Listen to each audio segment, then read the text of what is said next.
Major league সকারের নিয়মিত মৌসুমের শেষ দিনে জিওডি স্পার্কে ন্যাশভিলেকে ৫-২ গোলে হারিয়েছে ইন্টার মায়ামি।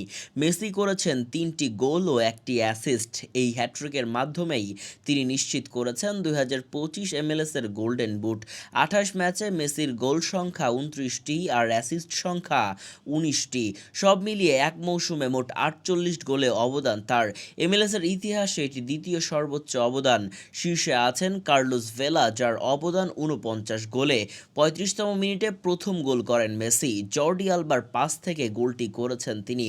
তারপর ৬৩ মিনিটে পেনাল্টি থেকে সমতায় ফেরান আর ৮১ মিনিটে বাঁ পায়ের দুর্দান্ত শটে হ্যাট্রিক সম্পন্ন করেন। শেষ দিকে অ্যাসিস্ট করে সেগোভিয়ার গোলে ব্যবধান দাঁড়ায় ৫-২।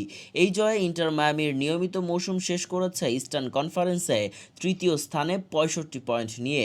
সমান পয়েন্ট সিনসিনাটিরও। আর শীর্ষে আছে ফিলাডেলফিয়া ইউনিয়ন ৬৬ পয়েন্ট নিয়ে। এখন প্লে অফের প্রথম রাউন্ডেই আবার মুখোমুখি হবে ন্যাশভিলে ও মায়ামি। মানে আবারও দেখা যেতে পারে মেসির পায়ের জাদু।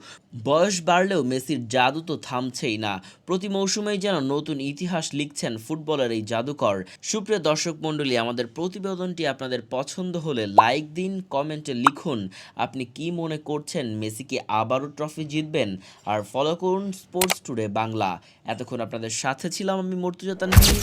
News desk, sports today Bangla.